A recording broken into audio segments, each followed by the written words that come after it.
नमः सिद्धेभ्य। ओम जय जय जय नमोस्तु नमोस्तु नमोस्तु। नमो हरियंताणम नमो सिद्धाणम नमो आयर्याणम नमो वज्रायणम नमो लोय सवसावणम। ओकारं बिंदु संयुक्तं नित्यं ध्यान्ति योगिनः कामदं मोक्षदं चैव ओंकाराय नमो नमः। अविरल शब्द गुणोत् प्रक्षालित सकल भूतल मल कलंका मुनि विरूपाति तीर्था सरस्वती हर्तु नो दुरितम्। अज्ञानतिमिरन्धानां ज्ञानाञ्जनशलाकया चक्षुरुन्मीलितं येन तस्मै श्रीगुरुवे नमः। हे परम गुरुवे नमः। परम्पराचार्य श्रीगुरुवे नमः। सकल कलुष विध्वंसकं तेषां परिवर्धकं धम संबंधकं भवजीव मनः प्रतिबोधकारक मदम शातम श्री पांडवकर्णाम देव अस्य मूल ग्रंथ करता श्री सर्वज्ञ देवा तदुत्तर ग्रंथ करता श्री गंधर देवा प्रतिगंधर देवा तेषां मनोचुसार माध्यम श्री शुभचंद आचार्येण विरचितम्। सर्वे श्रोतारः सावधानतया शृण्वन्तु। मंगलम भगवान वीरो मंगलम गौतमो गणे मंगलम कुंकुनाद्यो जय धर्मोस्तु मंगलम सर्वमंगल मांगल्यम सर्वकल्याणकारकम प्रधानम सर्वधर्माणां जन्म जयतु शासनम जन्म जयतु शासनम।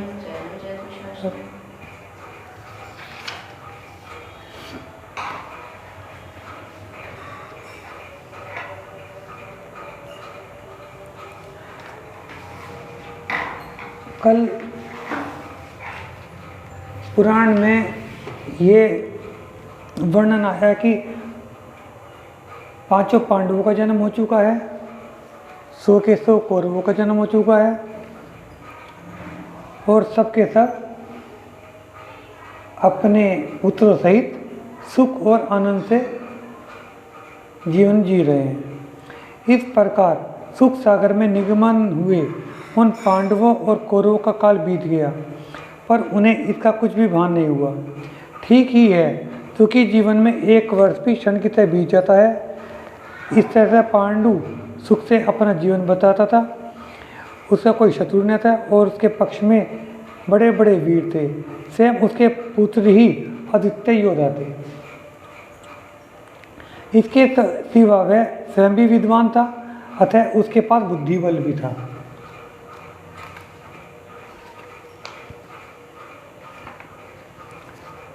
उसके पुत्र युधिष्ठिर आदि युद्ध में शत्रु को एक क्षण भी ठहरने नहीं देते थे। वे सभी अद्वितीय वीर थे। उनको देखकर लोगों के मन खुश होते थे और वे उससे विभूषित होते थे, चाहे कैसे दृढ़ निवार बैरी क्यों ना हो। दृढ़ निवार का मतलब यह है अजय, अजय बैरी, जिसको आसानी से हराया नहीं जा सकता, ऐसा दृढ़ निवार बैरी क्यों ना हो। वे उसे अपने सामने टिकने नहीं देते थे और बैरियों पर विजय पाने को ही अपना परम कर्तव्य जानते थे। भीम बड़ा भयंकर योद्धा था, लोगों की भीति को दूर करता था। भीति का मतलब डर, लोगों के भय को दूर करता था। शत्रु रूप अंधेरे को दूर है, हाँ कहते हैं, लेकिन यहाँ भय से बना हुआ भीति है।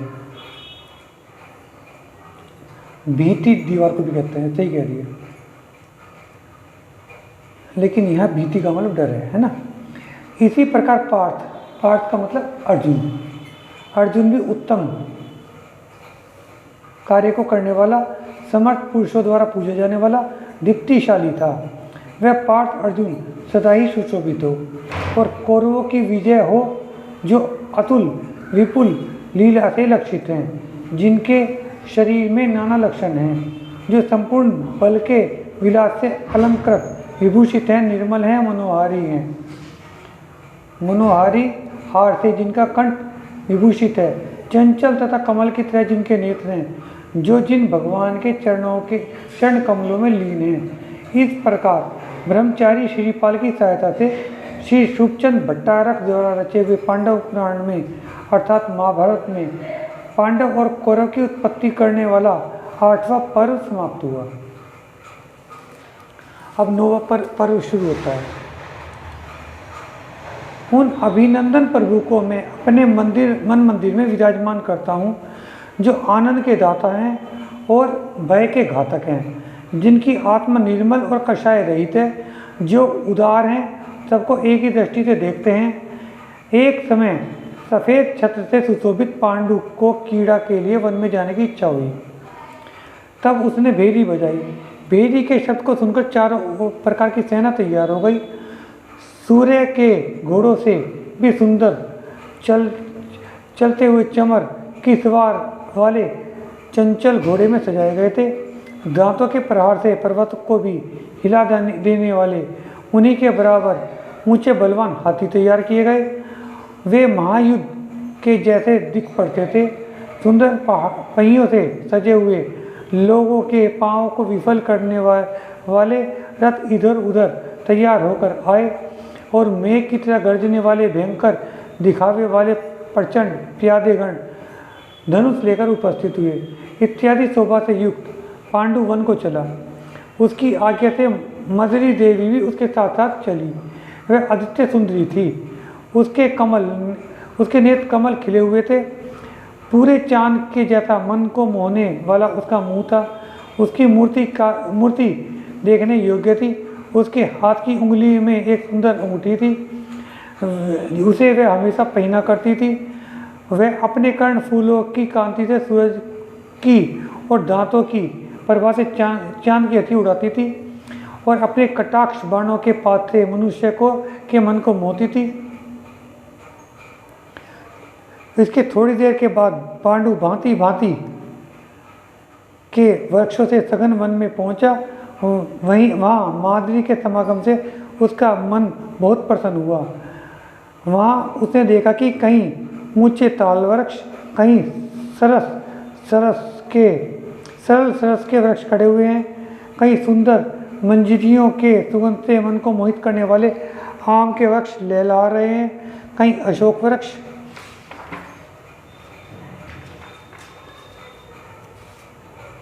कामनियों के पांवों को ताड़ना पाकर हरे भरे हो रहे हैं, कहीं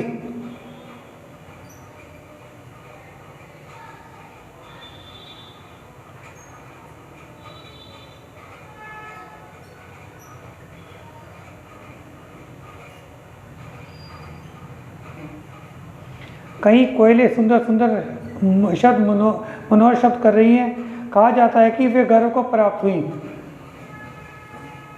कामनियों के कान तंत्री के तार से परिष्कृत किए गए सरों की नकल उतार रही हैं। कहीं पद पर कामनियाँ मधुर गीत गा रही हैं। कामने का मतलब ये स्त्रियों से है। अच्छा, एक लाइन इसकी मैंने पढ़ के सुना ही नहीं। इसमें यह लिखा हुआ था कि कामनियों के पाँव की ताड़ना से पाकर वृक्ष हरे भरे हो रहे हैं। ये मैंने उसमें भी पढ़ा था, क्या कहते हैं उसको, जब मैं दर्शन शास्त्र में कर रहा था तो उसके अंदर थोड़ा सा वो आया था साइकोलॉजी। तो उसमें ये बताया था कि जो वृक्ष हैं मतलब अलग अलग इंद्रिय के जीव हैं। कोई एक इंद्रिय का है, कोई दो इंद्रिय का है, कोई तीन इंद्रिय का है। हम पंचेंद्रिय जीव हैं। तो हमारी पांचों इंद्रियां उतनी तेज काम नहीं करती जितनी एक इंद्रिय की केवल स्पर्शन इंद्रिय काम करेगी। हमारी स्पर्शन इंद्रिय उतनी तेज काम नहीं करती। अब हम अच्छा, अब हम पंचेंद्रिय जीव हैं। हमारे अंदर घ्राण है और चींटी मकोड़े हैं, ये तीन इंद्रिय जीव हैं। घ्राण इनके पास भी है। तो यह सुन के नहीं बता सकती चिन्नी कहाँ रखी, बता देगी। और चींटी को बहुत दूर से पता चला चिन्नी कहाँ है। उसकी घ्राण हमारे मुकाबले तेज है। तो जो ये पेड़ पौधे हैं, पेड़ पौधों के अंदर एक इंद्रिय है केवल स्पर्शन। तो स्पर्शन के आधार पर उन्हें ये कैसे पता चलेगा कि कौन सी स्त्री है कौन पुरुष है।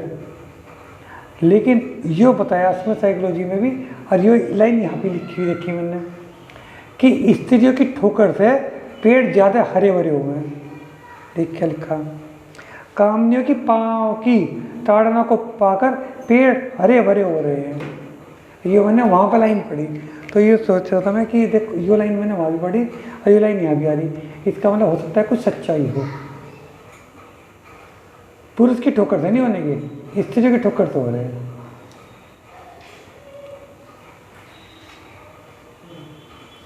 हाँ, वहीं पद पर कामनियाँ मधुर गीत गा रही हैं, कहीं अपनी तरल तरंगों से शब्द की किनारियों के नाद को भी जीत लेने वाले तालाब देख पड़ते हैं।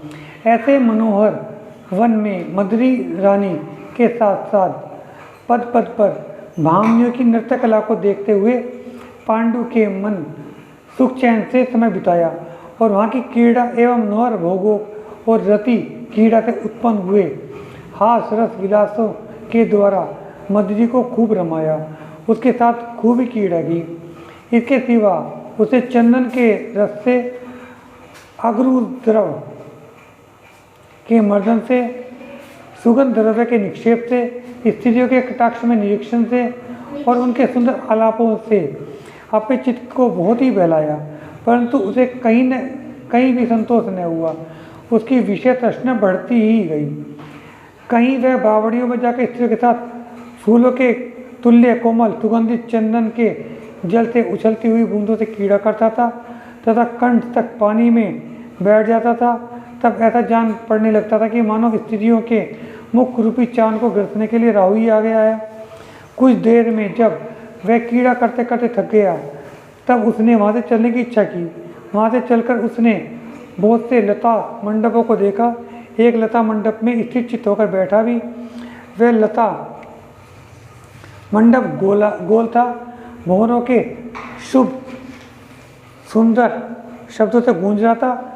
उस लता मंडप में उसने फूलों की शैया बनवाई और वह कामासक्त मंदिर सहित उस पर बैठ गया। वह मदरी में इतना आसक्ति चित्त हो गया कि उसके मुख कमल पर अपना मुख कमल हटाना ही नहीं चाहता था।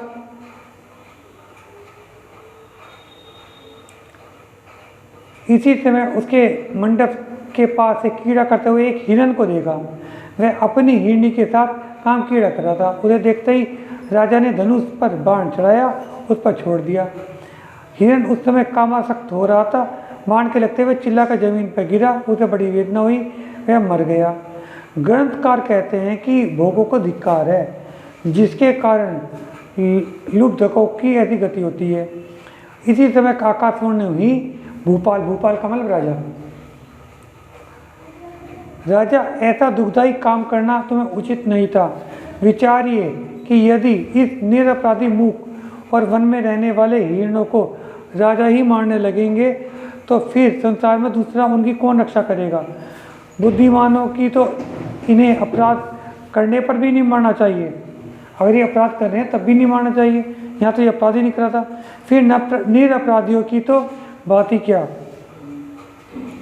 निरपराधियों को देव के सिवा कोई नहीं मारता। राजन, यह प्रसिद्धि है कि राजा लोग शिष्टों का पालन करते हैं और दुष्टों का निग्रह करते हैं। पालन का मतलब उनका पालन पोषण करना, उनको शरण देना। निग्रह का मतलब उन्हें पनिशमेंट देना। दुष्टों का निग्रह करते हैं, यह ठीक है, परंतु न जाने आप इस युक्ति युक्त बात से भी क्यों विफल रहे। भला देखिए तो सही, ये गरीब हिरण न तो किसी को मारते हैं, न किसी का धन चुराते हैं, न किसी के रखे हुए अन्न और घास को ही खाते हैं। फिर भी इनके साथ राजा लोग निर्दयता करें और इन्हें मारें, ये कार्य बड़ा ही निंदनीय है। इस अपराध से परलोक में उनकी क्या गति होगी, वे कहाँ जाएंगे। जरा सा चींटी के काटने पर अपने शरीर में जो वेदना होती है, उसे जानते हुए भी आपने इस गरीब मृग को मार डाला, यह कहाँ तक उचित था।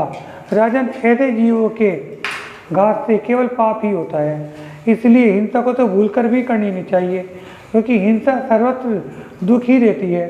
और जो अधर्मी हिंसा को धर्म मानते हैं, वे गाय के सींग से दूध या आग से कमल की उत्पत्ति चाहते हैं, विष खाकर जीना चाहते हैं, सांप के मुंह से अमृत चाहते हैं। एवं वे लोग डूबते हुए सूरज से दिन और शिला पर बीज बोकर अन्न की आशा करते हैं। यह जानकर राजा लोगों को दया करनी चाहिए। दया सुख देने वाली होती है। दया से जीव संसार समुद्र को पार कर जाते हैं। इस प्रकार आकाशवाणी सुनकर दयालु राजा क्षणभंगुर शरीर भोगों से विरक्त हुआ।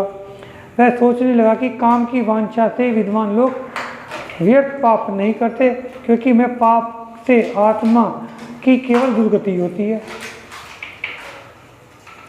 मैं सुख को चाहता हूँ, फिर आश्चर्य की क्या बात है, व्यर्थ ही प्राणियों के घात में प्रवृत्ति क्यों करता हूँ।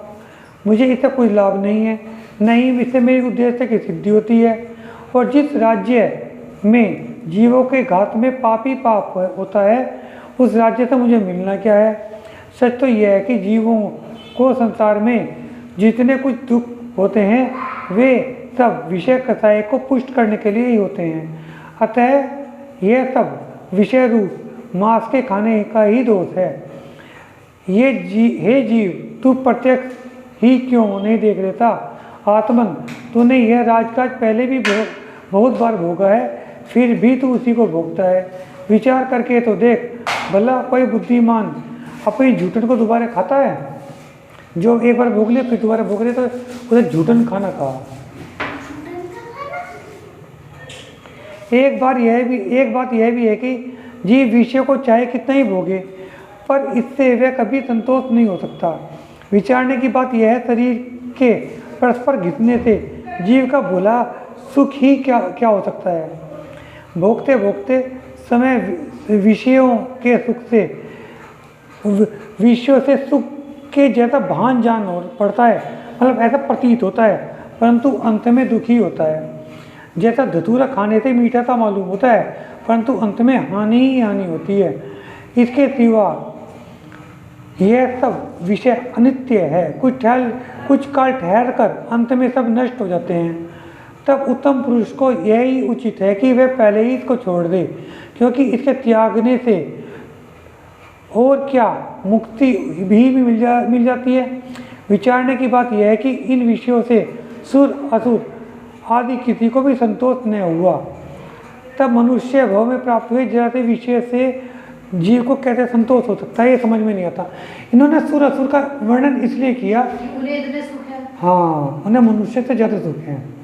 अरे यहाँ थोड़े से सुख के लिए तो बिल्कुल यही क्या था मैं भी। भला सोचिए, जो बड़वानल सागर के अनंत जल को संतुष्ट नहीं हुआ, वह तिनके के अग्रभाग में लगे हुए जलकंठ से तृप्त कैसे होगा। हे आत्मन, तूने अनंत काल तक इन भोगों को भोगा, परंतु तुझे तृप्ति नहीं हुई। अब तो इससे संतुष्ट हो। इस समय तो आत्म सुख से सुखी हूँ, मुझे संतोष है कि और आत्मा के सच्चे सुख का अभिमान है। अब मुझे स्त्री प्रेम से कोई प्रयोजन नहीं। स्त्री के ऊपर अनुराग करके रागी पुरुष और क्या अपने प्राणों को भी खो बैठते हैं और राजकाज को भूल जाते हैं। सच है, भोगों के अधीन मिथ्या जीव ही सभी अकृत्यों को अपने कर्तव्य बना लेते हैं। अकृत्य को कर्तव्य बना लेने का मतलब क्या है, जो कार्य करने योग्य नहीं है उसको करना। जैसे कि उसने विवाह नहीं, उसको करना ही ठीक मान लेता है। हाँ, जैसे इसने विवाह से पहले कुंती के पास गया था। जो करने योग्य नहीं है उसको ही बेटा मान लेता है, करता है उसको। बेटा, जो काम करने योग्य नहीं है उसे करना गलत है, सही है। हमारे बच्चे को भी पता है। देखो, स्त्रियों का मुंह तो श्लेष का खजाना है, लार वगैरह का। नेत कीचड़ जैसे घिनौने मैल का स्थान है। नाक घृणा पैदा करने वाला दुर्गंधित द्रव्य का भंडार है। सुख दुख है इस प्रकार के नारी के मुख को मूढ़ लोग चंद्रमा कहते हैं। इसमें चांद की बुद्धि करते हैं। और है भी ठीक कि जिस पुरुष को रतौंधी हो जाती है उसे सीप भी चांदी जैसी दिखाई पड़ने लगती है। मूर्ख लोग स्त्री के बालों की बड़ी बड़ी उपमाएं देते हैं, मदोन्नत होकर उस पर भी मोहित होते हैं। एवं मांस पिंड मूर्ख लोग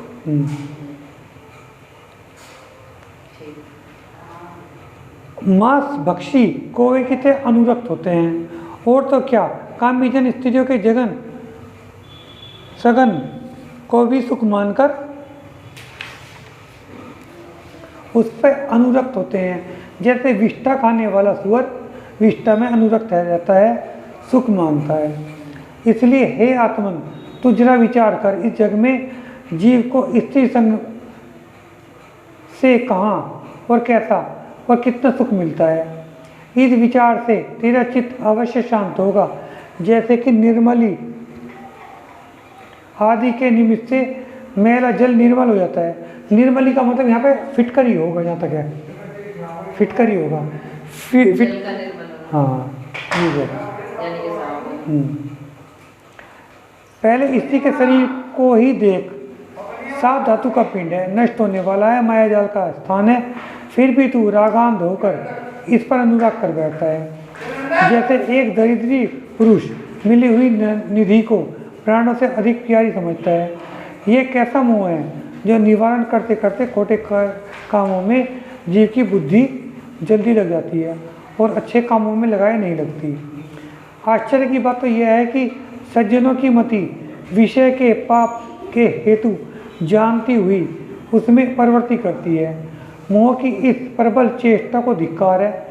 इस मोह से ही जीव अपने आप को भूल जाते हैं, स्त्री के घिनौने शरीर में मोहित हो जाते हैं। जिनके अभिप्राय खोटे हैं वे मोहित हैं, वे असद दृष्टि से सद्बुद्धि करके ठगे जाते हैं। देखो, रावण आदि ने केवल पर स्त्री को हरण करने रूप अपने खोटे अभिप्राय से अपने राज्य खोया और परलोक में दुर्गति पाई। मोह के निमित्त से जब जीव मोहित हो जाता है तब उसके हृदय में दुर्मति अपना असर जमा लेती है और वह भांति भांति के विकल्प जालों में पड़ जाता है। वह विचारता है कि कहाँ जाऊँ, क्या करूँ, कहाँ ठहरूँ, मुझे कहाँ सुख मिलेगा, मैं लक्ष्मी कहाँ से प्राप्त करूँ, इसके लिए मुझे किस लक्ष्मी के लाल राजा महाराजा की सेवा करनी पड़ेगी। स्वरूप सौभाग्य वाली स्त्री कैसी होती है और मेरा भोग्य क्या है, भोग विभूति में कैसे भोग कर सकूँगा, विषय भी भोग सकूँगा। रसना इंद्रिय का विषय रस ही क्या अच्छी चीज़ है और इंद्रियों के विषय भी मनोहर है। मेरे मनोहर को कौन सी वस्तु सिद्ध करेगी, मैं शत्रु को कब मारूंगा। या वाणी के ज्ञान से पूजे लोकालो, तो वाणी मस्तक नमो सदा दे तू दो। हे जिनवाणी भारती तोय जपू दिन रहे, जो तेरी शरणा गए तो पावे सुख चैन। जिनवाणी माता की जय।